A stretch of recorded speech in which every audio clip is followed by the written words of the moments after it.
আমাদের দেশের রাজনীতির ময়দানে বিরোধীরা যা করছে তা আদত একটা পুতুল নাচের মঞ্চ। সুতো রয়েছে বিজেপির কাছেই। বিজেপি যেমন নাচাচ্ছে, বিরোধীরা সেরকমভাবেই নাচছে। এ নিয়েই আজকে আমাদের প্রতিবেদন, শেষ পর্যন্ত সঙ্গে থাকুন। নমস্কার, আমি শুভ্র চট্টোপাধ্যায় আর আপনারা দেখছেন মাধ্যম। আপনি যদি চোখ কান খোলা রেখে সাম্প্রতিক দৃশ্যপট পর্যবেক্ষণ করেন তবে দেখতে পাবেন যে স্টেজে যারা সবচেয়ে বেশি লাফালাফি করছে, বুক চাপড়ে বড় বড় স্লোগান দিচ্ছে, তাদের একমাত্র লক্ষ্য হলো সংবাদ মাধ্যমের ক্যামেরা বা সোশ্যাল মিডিয়ায় কিছুটা ফুটেজ খাওয়া। এই ফুটেজ পাওয়ার জন্যই এদের এত সমস্ত কারসাজি আর সেই প্রমোশনের পেছনে জলের মতো অর্থ ঢালা হচ্ছে। কিন্তু বাস্তব ছবিটা কি? এদের সাথে কোনো সাধারণ মানুষ নেই, হাতে কোনো সুসংগঠিত দলও নেই, এমনকি নিজেদের রাজনৈতিক অস্তিত্ব টিকিয়ে রাখার জন্য একটা নির্বাচিত বিধায়ক বা সাংসদকে সাথে ধরে রাখার মতো ক্ষমতাও এদের নেই। এরা কেবলই একটা দৃশ্যমান চরিত্র, কিন্তু এদের সুতোর নিয়ন্ত্রণ করছে বিজেপি। বিজেপি যেভাবে সুতো টানছে, এরা ঠিক সেভাবেই মঞ্চে দাঁড়িয়ে নাচছে। সুতো একটু টানলেই এরা শূন্যে লাফাচ্ছে, আর সুতো ছেড়ে দিলে অমনি ধপাস করে মাটিতে আছড়ে পড়ছে। নিজেদের কোনো স্বতন্ত্র চিন্তা নেই, নিজস্ব কোনো রাজনৈতিক আদর্শ বা নীতি নেই। মুখে এরা নিজেদের বিপ্লবী বলে দাবি করলেও জনগণ জানে এদের আসল যোগ্যতাটা ঠিক কী। সেটা কি?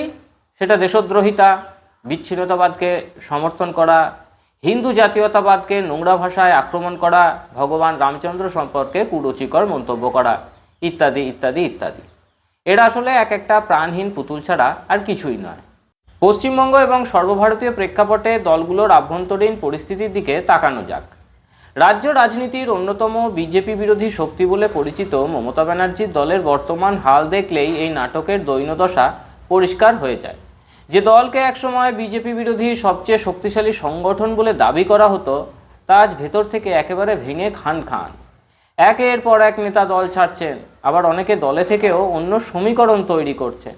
তৃণমূলের শীর্ষ নেতৃত্বের ভেতরের এই বৈপরীত্য প্রকাশ্যে চলে এসেছে। যেমন একদিকে সাংসদ সুদীপ ব্যানার্জি এক লাইনে চলছেন, তো অন্যদিকে তার স্ত্রী মমতার মঞ্চে সম্পূর্ণ আলাদা ভূমিকায় অবতীর্ণ হচ্ছেন। দিল্লিতে এনসিপিআই শহীদ দিবস পালন করছে, কলকাতার রাজপথে ঋতব্রত তৃণমূলও শহীদ দিবস পালন করছে। নাচছে এরা, নাচাচ্ছে বিজেপি। বিরোধী বলে তো আসলে কিছুই নেই ভারতে। শুধু শুধু ত্রিং ব্রিং লাফালাফি করে ভাবছে রাজনৈতিক লড়াই লড়ছি। একই করুণ দশা আমরা দেখতে পাচ্ছি জাতীয় স্তরে তথাকথিত ইন্ডি জোটের ক্ষেত্রেও।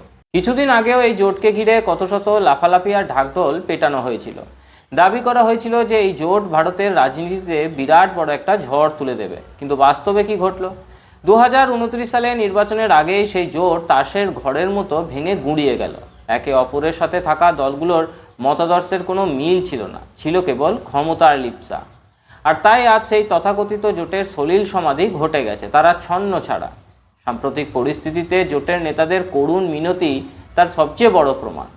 21শে জুলাই মমতা নিজের ভাষণে বললেন, আসুন সবাই মিলে আমরা একসাথে লড়ি, আমাদের কোনো ইগো নেই। যেভাবে তোমরা ধুয়ে মুছে গেছো তাতে তোমাদের অহংকার থাকার তো কথা না। প্রশ্ন হলো তোমাদের সঙ্গে যাবেটাকে? তোমাদের সঙ্গে তো কেউ নেই। বিধায়করা ঋতব্রতর সাথে আর সাংসদরা সব এনসিপিআইতে। যারা যাবে তাদের রাজনৈতিকভাবে কিছু কি অবশিষ্ট আছে? রাজধানী দিল্লিতে হঠাৎ করে একটা কৃত্রিম বিপ্লব বা আন্দোলন দাঁড় করানোর অপচেষ্টা চালানো হয়েছিল। লাদাখের ডিপ স্টেট এজেন্ট সোনম ওয়াংচুককে সামনে রেখে দিল্লির বুকে বাজার গরম করার একটা আপ্রাণ চেষ্টা চলছিল। মোড়ে মোড়ে আড্ডা বসছিল, সাধারণ মানুষকে আবেগে ভাসিয়ে রাস্তায় নামানোর পরিকল্পনা করা হচ্ছিল। কিন্তু যখনই দেশের আইন শৃঙ্খলা রক্ষা সংস্থাগুলো ঘটনার গভীরতা বুঝে সোনম ওয়াংচুককে সেখান থেকে সরিয়ে নিল, অমনি সেই তথাকথিত মহাবিপ্লব তাসের ঘরের মতো ভেঙে পড়ল। সোনম সরে যেতেই দেখা গেল আসল রূপ। আন্দোলনের হাতে আর কোনো ইস্যু নেই, বক্তব্য রাখার মতো কোনো যৌক্তিক ভিত্তি নেই, আছে কেবল দেশদ্রোহী স্লোগান আর ওই গান, বাস নাম রহেগা আল্লাহ কা।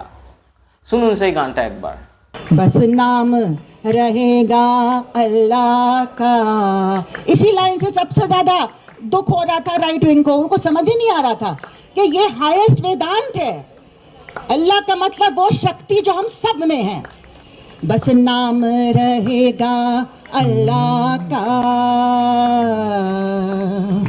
जो गायब भी है हाजिर। ঠিক এই ইস্যুতে নিজেদের স্বার্থ সিদ্ধি করতে ঝাঁপিয়ে পড়ল রাজনৈতিকভাবে ব্যর্থ ও সুযোগ সন্ধানী দলগুলো।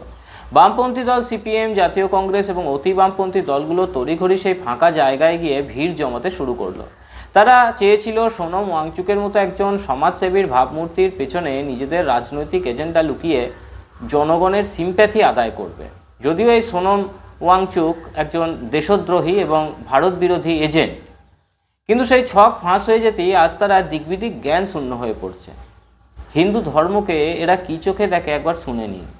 प्रेमानंद जी को आप एक शब्द में क्या कहेंगे विजेता भाई? मैं वो कह रहा हूं, जैसे बार बार आप प्रेम भाई कहते हैं तो आप प्रेमानंद जी महाराज जी तो बोल सकते हो महाराज। नहीं, महाराज क्यों कहे? वो कहाँ के महाराज? कौन सा उनका किंगडम है जहाँ के वो महाराज हैं? इन बाबाओं को महाराज क्यों कहा जाता है, आप जरा बताइए। ये जो सरकार है, ये जो कर रही है, ये बहुत सालों से कर रही है और हमने देखा है कि ये लोग बस सीता के पति का नाम ले लेके नीता के पति का काम कर रहे हैं। Kashmir has never been an integral part of India. এই যে বারবার আন্দোলনের কথা বলা হয়, এদের এই আন্দোলনকে আসলে আন্দোলন বললে ভারতের পবিত্র গণতান্ত্রিক ঐতিহ্যকেই অপমান করা হয়। ককরোচ জনতা পার্টির ব্যানারে আজ যে ধরনের কর্মকাণ্ড পরিচালিত হচ্ছে তার পেছনে রয়েছে অত্যন্ত বিপজ্জনক এবং দেশবিরোধী একটা ছক। এই সমস্ত তথাকথিত নাগরিক আন্দোলনের আড়ালে ভারত রাষ্ট্রকে দুর্বল করার এক গভীর ষড়যন্ত্র রচনা করা হচ্ছে। এই ধরনের আন্দোলনের মঞ্চ থেকে যখন আরএসএস মুর্দাবাদ কিংবা হিন্দুত্ববাদ মুর্দাবাদের মতো ভারত বিদ্বেষী স্লোগান ওঠে, তখন স্পষ্ট হয়ে যায় যে এদের মূল নিশানা কোনো নির্দিষ্ট সরকার বা দল নয়, বরং ভারতের সনাতন সংস্কৃতি এবং জাতীয় অখণ্ডতা। ভারতীয়দের মূল ভিত্তির ওপর আঘাত হানায় এদের পেছনের মাস্টারদের আসল উদ্দেশ্য। অথচ এই সমস্ত আন্দোলনকারী এবং বামপন্থী সমর্থকরা নিজেদের অতীত ইতিহাস বেমালুম চেপে যেতে চায়। বামপন্থার নাম করে এদেশে কী পরিমাণ নৃশংসতা চালানো হয়েছে তা কি ভারতের মানুষ ভুলে গিয়েছে? বিশেষ করে পশ্চিমবঙ্গের দিকে তাকালে দেখা যাবে সিপিএমের দীর্ঘ শাসনকালে কিভাবে একের পর এক গণহত্যা চালানো হয়েছিল। পশ্চিমবঙ্গের প্রাক্তন মুখ্যমন্ত্রী জ্যোতি বসুর শাসনকালে মরিচঝাপিতে যেভাবে অসহায় উদ্বাস্তু মানুষদের উপর নির্বিচারে গুলি চালিয়ে হত্যা করা হয়েছিল, তার রক্ত আজও ইতিহাসের পাতায় লেগে রয়েছে। চীনের কথা ভাবুন। চীনের কমিউনিস্ট সরকার টিয়েনআনমেন স্কোয়ারে গুলি চালিয়ে কিভাবে নিরীহ ছাত্রদের হত্যা করেছিল। শুধুমাত্র রাজনৈতিক বিরোধিতার কারণে গণতান্ত্রিক মিছিলে গুলি চালিয়ে সাধারণ মানুষকে হত্যা করার ইতিহাস যাদের, সেই কমিউনিস্টরা আজ দিল্লির বুকে দাঁড়িয়ে আমাদের গণতান্ত্রিক অধিকার আর মানবাধিকারের লম্বা লম্বা পাঠ শেখাচ্ছে। এর চেয়ে বড় প্রহসন আর কী বা হতে পারে? প্রশ্ন উঠতে পারে, দিল্লিতে প্রশাসনিক পদক্ষেপ হিসেবে কেন জলকামান বা টিয়ার গ্যাস ব্যবহার করতে হয়েছিল। আসল কারণটা হলো আন্দোলনের নামে সেখানে একদল অসভ্য ও উগ্র মানসিকতার লোক জড়ো হয়েছিল। তারা সংবাদ সংগ্রহ করতে যাওয়া মহিলা সাংবাদিকদের সামনে দাঁড়িয়ে চূড়ান্ত অশালীন ও বর্বর আচরণ করেছে। প্রকাশ্যে নক্কারজনক দৃশ্য তৈরি করে এক অরাজক পরিস্থিতি সৃষ্টি করাই ছিল এদের মূল উদ্দেশ্য। যে কোনো সভ্য ও আইন শৃঙ্খলা মেনে চলা সমাজে এই ধরনের অসভ্য আচরণ কি মেনে নেওয়া সম্ভব? তাই বাধ্য হয়ে পুলিশ ও প্রশাসনকে পরিস্থিতির নিয়ন্ত্রণে কঠোর হতে হয়েছিল। দেখুন অসভ্যতামির চূড়ান্ত সীমানা এরা কিভাবে লঙ্ঘন করছে। आप देखिए, ये जूम करो, ये दिखाओ कि ये देखिए किस तरीके से ये अभद्रता कर रहा है। ये देखिए इसकी ये जनजी, ये देश सुधारेगा, ये देश बर्बाद करने निकले हैं। ये दंगा है, ये कोई ऐसी चीज नहीं है जो सरकारी भारत का तिरंगा लेकर ये भारत को बदनाम कर रहे हैं। সারাদিন এদের কাজ বলতে কিছুই নেই। এরা একবার কি করছে দেখে নিন। सुबह 9 बजे, सुबह 9:30 बजे, सुबह 11 बजे, दोपहर 12:30 बजे, दोपहर 3:30 बजे, रात 7:45 बजे, रात 11:15 बजे। পুরুষরাও আবার মহিলাদের মতো শাড়ি পরে সেজে আন্দোলন করছে, একবার দেখে নিন। ये सब ताली क्यों मार रहे हैं? आजादी किस चीज से आजादी, मेरे को बता सकते हो आप? और आपने साड़ी क्यों पहनी है? मैंने क्या किया? आप दूर जाइए हमसे। যারা আজ মানবাধিকারের আর বামপন্থী আদর্শের বড় বড় কথা বলছেন, তাদের একবার ব্ল্যাক বুক অফ কমিউনিজম বইটার ঐতিহাসিক নথিগুলো উল্টে দেখা উচিত। বিশ্বের ইতিহাস সাক্ষী রয়েছে, সাম্যবাদের নামে কমিউনিস্টরা গোটা পৃথিবীতে যে পরিমাণ গণহত্যা ও মানবতা বিরোধী অপরাধ সংগঠিত করেছে তার ধারে কাছেও কেউ নেই। দ্বিতীয় বিশ্বযুদ্ধেও এত মানুষের জীবনহানি ঘটেনি যত নিরীহ মানুষকে নির্মমভাবে হত্যা করেছে কমিউনিস্টরা। বিশ্বজুড়ে প্রায় 10 কোটিরও বেশি মানুষের রক্তে যে আদর্শের হাত রাঙানো সেই হিংসাশ্রয়ী কমিউনিস্ট ভাবধারা আজ ভারতে এসে নিজেদের গণতন্ত্র প্রিয় বলে দাবি করছে। দিল্লির রাজপথ থেকে শুরু করে কলকাতার অলিগলি যেখানে যত রাজনৈতিক সস্তা নাটক তৈরি হচ্ছে এর আউটপুট কিন্তু জিরো। বিজেপি সুতোয় টান দিলেই পুতুলগুলো সব চলে আসবে। এদের নিজস্ব কোনো স্থায়ী সমর্থন নেই, নীতি নেই এবং রাজনৈতিক ভবিষ্যৎও নেই। একপাশে তৃণমূলের মতো আঞ্চলিক দল ভেঙে চুরমার, আর অন্যদিকে তথাকথিত সর্বভারতীয় ইন্ডিজোটের কোনো অস্তিত্ব আজ আর খুঁজেই পাওয়া যাচ্ছে না। আবার অন্যদিকে সোনম ওয়াংচুক বা ককরোচ জনতা পার্টির মতো বিষয়গুলোকে কাঁধে ভর বানিয়ে যারা বাজার গরম করতে চেয়েছিল তারাও আজ প্রশাসনিক এবং নীতিগতভাবে মুখ থুবড়ে পড়েছে। বিরোধী রাজনীতির পুতুল নাচের মঞ্চে লাইমলাইটে থাকার তাগিদে রাহুল গান্ধীর এন্ট্রিটাও লক্ষ্য করেছেন আপনারা। সোনম ওয়াংচুক নামক পুতুলকে মঞ্চ থেকে তুলে নেওয়া হয়েছে, তখনই রাহুল নামলেন।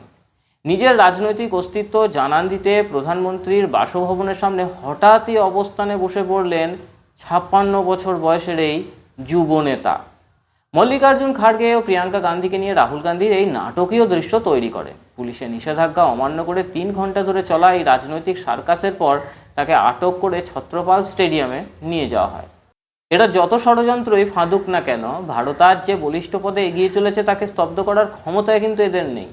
প্রধানমন্ত্রী নরেন্দ্র মোদীর নেতৃত্বে ভারত আজ আত্মনির্ভর ও বিশ্বগুরু হওয়ার শক্তিশালী পথে দ্রুত অগ্রসর হচ্ছে। আজ আন্তর্জাতিক মঞ্চে ভারত যে বিশ্বমঞ্চে সম্মান এবং নেতৃত্ব অর্জন করছে তা দেখে এই সুযোগ সন্ধানী দলগুলোর ভিত একেবারে কেঁপে উঠেছে। তাই দেশকে বদনাম করতে তারা এই ধরনের ঘৃণ্য চক্রান্ত করছে। আন্তর্জাতিক স্তরে ভারতবর্ষের এই অভূতপূর্ব উত্থানকে রুখতেই ইন্ধন যোগাচ্ছে এক শ্রেণীর ভারত বিরোধী। কিন্তু ভারতের জাতীয়তাবাদী ও জাগ্রত জনগণ আজ সচেতন। তাই মিডিয়াতে প্রমোশন করে বা কৃত্রিম আন্দোলন তৈরি করে এদেশের সচেতন মানুষকে আর বিভ্রান্ত করা যাবে না। এই বিশ্লেষণটি ভালো লাগলে আপনার বন্ধুদের সাথে শেয়ার করুন। এই ছায়াযুদ্ধ এবং সাম্প্রতিক রাজনৈতিক পরিস্থিতি সম্পর্কে আপনার মূল্যবান মতামত কমেন্ট বক্সে অবশ্যই জানান। সত্যিটা জানতে এবং সত্যের পক্ষে থাকতে চ্যানেলটি এখনই সাবস্ক্রাইব করুন।